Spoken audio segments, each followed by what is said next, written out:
Le monde de One Piece tremble alors que les voiles du passé se déchirent enfin.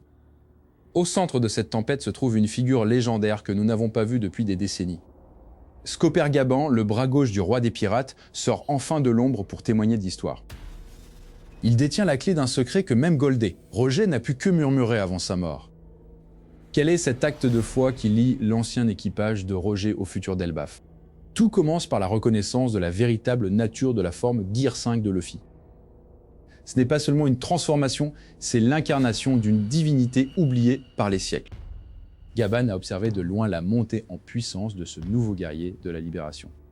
Son acte de foi consiste à guider les chapeaux de paille vers la vérité ultime de Laugh Tale.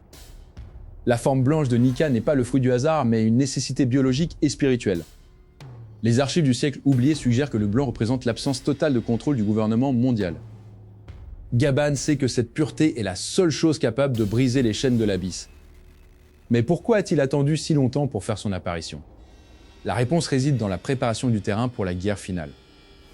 Le chapitre 1140 nous montre que Gaban n'était pas seul dans sa surveillance. Il a maintenu des contacts secrets avec les géants d'Elbaf pendant des décennies. Sa présence confirme que le moment est venu pour le monde de basculer.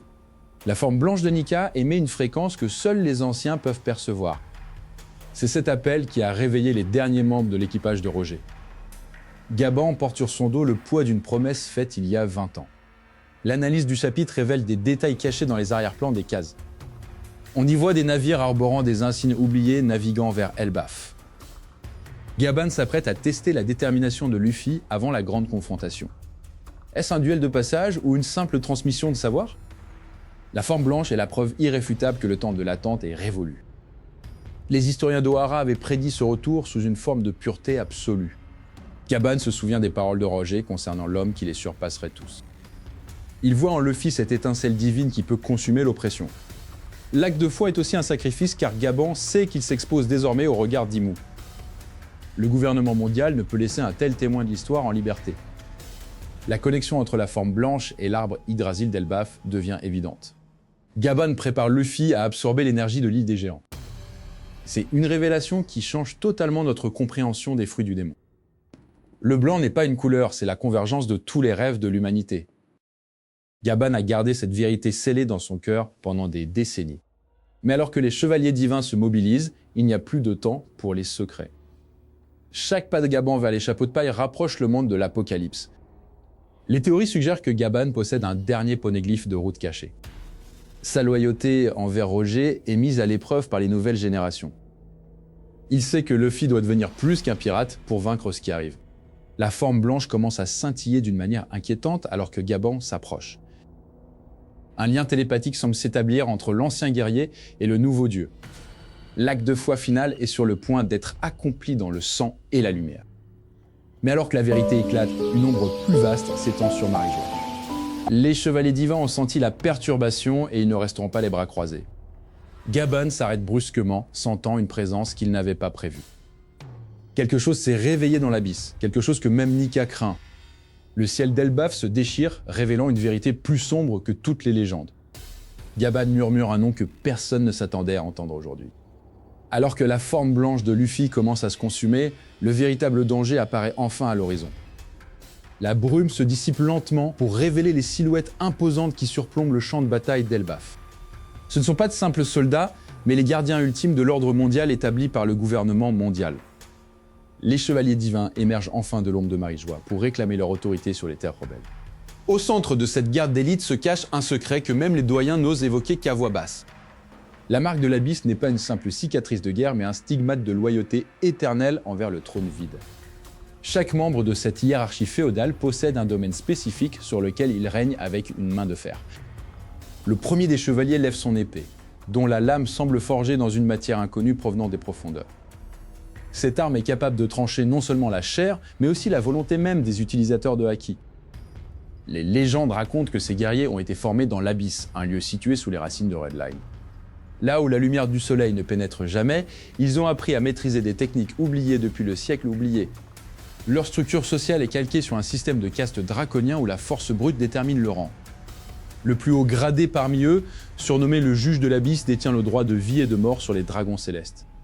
Il observe les récents événements d'Egged avec un mépris total pour l'échec de la marine. Le déploiement des chevaliers divins signifie que le gouvernement a perdu patience avec ses subordonnés habituels. À Elbaf, les géants ressentent cette pression malveillante qui s'approche de leur côte sacrée. Les guerriers d'Elbaf se préparent à défendre leur terre contre cette invasion sans précédent. Mais la marque de l'Abysse commence à réagir étrangement à la présence du Haki de Luffy. Il existe un lien ancestral entre les ancêtres des géants et ces gardiens de l'ombre. Le juge de l'Abysse ordonne l'activation du protocole de purification totale sur l'île. Des rayons d'énergie noire commencent à pleuvoir sur les forêts millénaires d'Elbaf. Luffy, malgré sa fatigue, sent la détresse de ses alliés et tente de se relever. Ses muscles refusent de lui obéir après l'utilisation intensive de sa forme blanche. C'est alors qu'une voix résonne dans son esprit, une voix provenant de l'Abysse lui-même. Elle parle d'une trahison survenue il y a 800 ans au sein même des Chevaliers Divins. Le secret de leur puissance réside dans l'absorption des souvenirs de ceux qu'ils ont vaincus. Cette pratique interdite leur permet de conserver des compétences de combat vieilles de plusieurs siècles. Les navires des Chevaliers Divins accostent enfin, libérant des centaines de soldats marqués. Chaque soldat porte un masque de fer rappelant le visage d'un démon ancien. La terreur se propage parmi les villageois d'Elbaf qui n'ont jamais vu de telles créatures. Les membres de l'équipage de Chapeau de Paille se regroupent pour former une ligne de défense. Ils savent que ce combat sera différent de tous les précédents contre la marine ou les Yonkos. Le juge de l'Abysse descend du navire amiral, son aura écrasant tout sur son passage. Il s'arrête devant la marque géante de Nika gravée dans le sol et rit froidement. « Le soleil ne brillera plus jamais sur ce monde », déclare-t-il d'une voix d'outre-tombe. Robin réalise soudain que les textes de l'Abysse mentionnent une arme capable d'effacer les fruits du démon. Elle crie à Luffy de s'éloigner, mais il est déjà trop tard pour reculer. Un cercle de chevaliers divins entoure le capitaine des Chapeaux de Paille, entonnant un chant funèbre. L'air devient si lourd que même les géants tombent à genoux sous le poids du haki des rois combinés. Luffy essaie de puiser dans ses dernières réserves, mais son corps commence à se craqueler comme du vieux parchemin. Soudain, une immense ombre se profile dans le ciel, masquant la lune et interrompant le rituel. Ce n'est pas un navire du gouvernement, mais quelque chose de bien plus ancien et redoutable. Le juge de l'Abysse fronce les sourcils, reconnaissant enfin le symbole peint sur la coque de l'engin. Le symbole est celui des révolutionnaires, mais avec une variante que personne n'avait vue depuis des décennies. Une silhouette familière se tient debout sur le nez de l'engin, sa cape flottant violemment dans les airs. L'Abysse n'a pas sa place sous le ciel de la liberté, tonne la voix de dragon à travers toute l'île. Les vents se déchaînent instantanément, formant des tornades qui balayent les soldats des Chevaliers Divins. Mais le juge de l'Abysse ne recule pas, plantant son épée noire dans le sol pour s'ancrer face à la tempête. Il révèle alors une seconde marque sur son front qui commence à saigner de l'or liquide. « Tu n'es qu'un vent passager, dragon, alors que nous sommes l'éternité des profondeurs », réplique le juge. Alors que Dragon s'apprête à porter le premier coup, le sol d'Elbaf commence à s'ouvrir sous les pieds de Luffy. Une main gigantesque, faite d'une substance liquide et noire, surgit des profondeurs pour saisir le futur roi des pirates. Dragon plonge désespérément pour le rattraper, mais les chevaliers divins lancent une attaque coordonnée pour lui barrer la route. Alors que Luffy disparaît dans les ténèbres de l'Abysse, un cri de désespoir déchire le ciel d'Elbaf, marquant le début de la véritable fin. Le silence pesant qui suit la chute de Luffy dans l'Abysse est soudainement brisé par un changement brutal de la pression atmosphérique. Au sommet des falaises d'Elbaf, une silhouette familière se dessine contre le ciel tourmenté par les éclairs. Monkey D, Dragon observe le chaos avec un regard d'acier qui semble percer les ténèbres de Marie-Joie. Il lève doucement la main droite vers le firmament comme s'il commandait aux éléments eux-mêmes. Un vent d'une violence inouïe commence à balayer le champ de bataille, dispersant les ombres des chevaliers divins. Les membres restants de l'équipage de Roger sentent alors une présence familière se manifester à travers cette tempête salvatrice. Sabo surgit des flammes environnantes, son poing ardent illuminant la détresse de ses alliés. L'armée révolutionnaire n'est plus une menace lointaine, mais une force d'assaut dévastatrice frappant au cœur du monde. Dragon prononce enfin les mots qui allaient changer le cours de l'histoire pour les siècles à venir. Il ordonne le lancement de l'offensive finale contre le sommet du monde, la Terre Sainte de Marie-Joie. À Marie-Joie, les 5 doyens ressentent une secousse sismique qui ébranle les fondations même de leur palais. Garling Figarland serre la garde de son épée, conscient que son autorité divine est directement remise en question. Au fond de l'Abysse, une lumière blanche commence à pulser, répondant à l'appel de la liberté porté par le vent. Luffy ne s'est pas éteint, il a simplement atteint la profondeur nécessaire pour réveiller le véritable pouvoir de Nika. Le battement de cœur du tambour de la libération résonne à travers toute l'île d'Elbaf, synchronisée avec la tempête de Dragon. Dragon esquisse un sourire rare, comprenant que son fils est enfin prêt pour le dernier acte. Les chevaliers divins déploient leurs ailes sombres pour contrer l'ascension fulgurante de la lumière blanche. Sabo utilise son pouvoir pour créer un vortex de feu, empêchant toute intervention extérieure dans le duel final. Koala transmet les dernières instructions de Dragon à tous les commandants révolutionnaires éparpillés sur les mers. Chaque royaume opprimé commence à voir les signes du vent de changement soufflant depuis le Nouveau Monde. L'alliance entre les anciens de Roger, les géants d'Elbaf et les révolutionnaires forme désormais un front uni. Une explosion de lumière pure jaillit soudain de l'abysse, propulsant Luffy vers le ciel avec une force colossale. Les chevaliers divins sont percutés de plein fouet par cette onde de choc de joie et de liberté.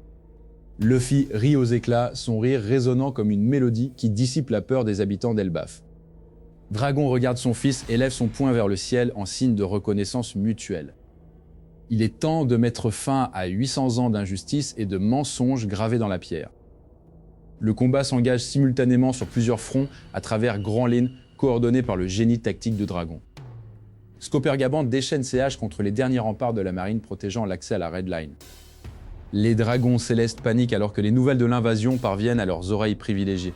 Une silhouette mystérieuse observe la scène depuis le trône vide, sachant que l'heure du jugement est arrivée. Luffy, porté par les vents de Dragon, lance une attaque finale combinée qui déchire le voile de l'abysse définitivement. La structure même de Marie-Joie commence à s'effondrer sous le poids de la vérité révélée au monde entier. Dans ce moment de chaos pur, une étrange sérénité s'installe sur le visage de ceux qui se battent pour la liberté. Dragon sait que son rôle de guide s'achève ici et qu'il appartient désormais à la nouvelle génération de reconstruire. Le monde entier regarde les cieux alors que la lumière de Nika remplace l'obscurité des siècles passés. Les chevaliers divins sont enfin vaincus, leurs masques brisés gisant sur le sol sacré désormais profané. Luffy atterrit doucement à côté de son père, les deux hommes se regardant avec une fierté silencieuse. Les larmes de joie des opprimés deviennent le ciment d'une nouvelle ère de paix et d'égalité. Le drapeau de la liberté flotte désormais sur les ruines de l'ancien monde, annonçant une aube éternelle. L'histoire se termine ici, mais la légende de ceux qui ont osé défier les dieux vivra à jamais dans le cœur des hommes.